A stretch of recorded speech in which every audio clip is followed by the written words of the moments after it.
Distinguons deux types de contraintes. Les contraintes circonstancielles et les contraintes non circonstancielles. Les contraintes circonstancielles désignent une obligation de faire telle chose dans le cas où on entreprend telle action. Exemple, être obligé de mettre un casque si on entre dans un espace dont le règlement intérieur oblige au port du casque. Nous considérons que ces contraintes peuvent être légitimes parce que le citoyen ne subit pas une obligation préalable d'engager la première action.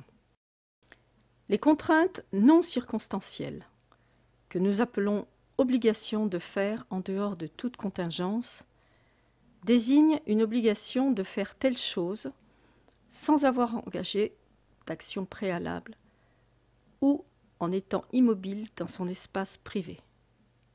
Exemple, donner une partie de son patrimoine pécuniaire à l'État, impôts, taxes, exposer sa vie au danger de mort, conscription.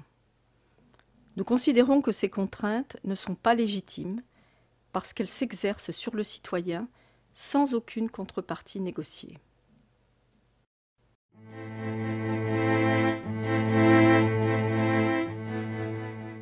Notre réflexion sur les limites de la loi nous a amenés à intégrer un autre paramètre, celui de l'espace dans lequel elle s'applique.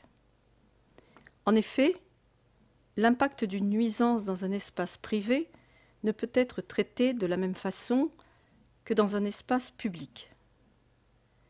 Plus précisément, nous affirmons que les restrictions apportées à la liberté individuelle peuvent ne pas être identiques selon que l'action humaine se déroule en milieu collectif ou individuel. Or, cette distinction entre les deux espaces n'est pas prise en compte dans la Constitution actuelle, ce qui permet notamment d'appliquer au domaine privé de nombreuses lois conçues en principe pour le domaine public, ou d'affecter indistinctement une loi à n'importe quel type d'espace. À partir de ce raisonnement, nous avons été amenés à distinguer trois types d'espaces. L'espace privé ou individuel, l'espace public ou collectif naturel, l'espace public ou collectif optionnel. L'espace privé ou individuel. Cet espace correspond très exactement à la notion juridique actuelle de propriété privée, que celle-ci appartienne à un individu isolé ou à un groupe d'individus. Il est important de noter que la défense et le respect de la propriété privée sont solennellement affirmés dans la Déclaration des droits de l'homme. Ce rappel n'est pas inutile au regard de l'intrusion de plus en plus importante de la loi collective dans l'espace privé. Nous rappelons également que l'entreprise individuelle constitue juridiquement un espace privé et que tout établissement, magasin, restaurant, bureau, salle de spectacle, etc., qui appartient à un individu ou individu associé, devrait logiquement relever de l'espace privé.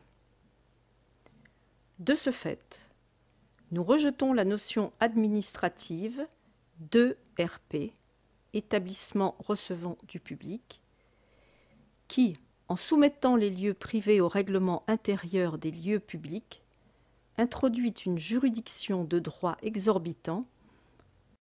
Dans la Constitution nouvelle, le gestionnaire d'un espace privé doit pouvoir établir lui-même tout règlement intérieur, restreignant la liberté et subordonner l'admission dans son espace au respect de ce règlement par tout individu souhaitant y pénétrer de son plein gré.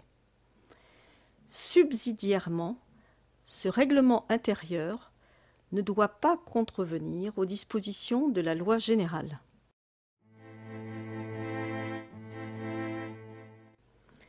L'espace public naturel. Cette appellation désigne tout espace appartenant à la collectivité nationale, c'est-à-dire tous les citoyens à parts égales, et dont l'utilisation est rendue obligatoire pour l'exercice de la liberté fondamentale d'un individu, c'est-à-dire celle de son déplacement. Cet espace est donc dénommé naturel, dans la mesure où celui qui y pénètre n'a pas d'autre choix que d'y pénétrer pour exercer cette liberté de déplacement étant considérée comme un droit naturel donné à chaque citoyen. Cet espace public naturel représente essentiellement le réseau de communication routier et urbain, voire fluvial et aérien.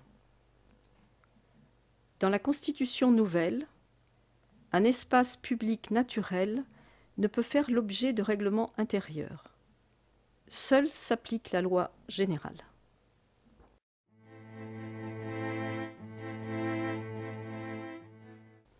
L'espace public optionnel.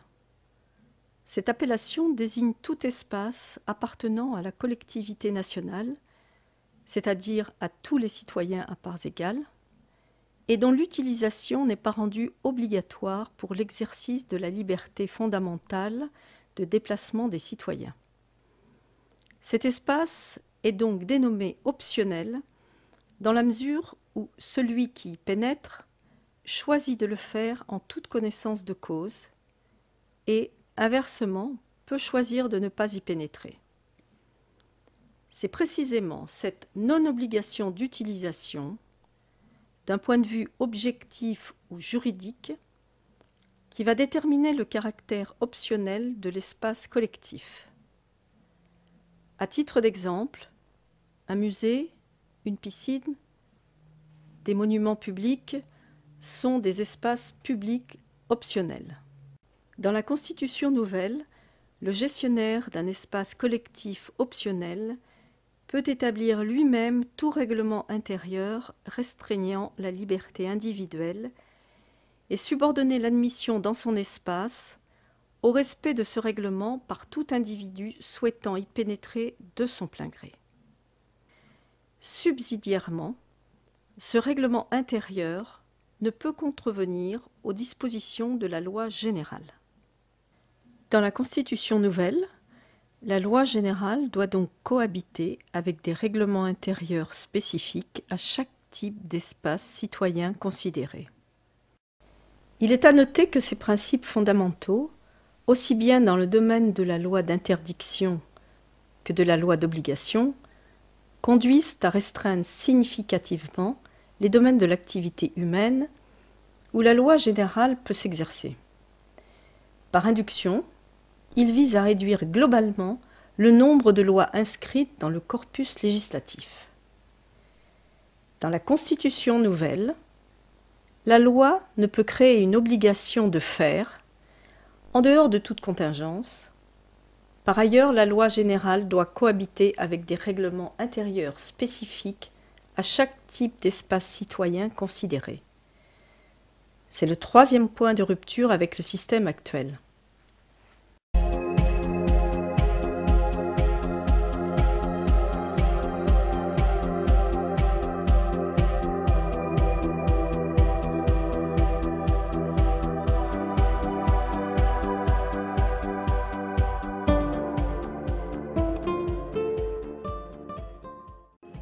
L'objectif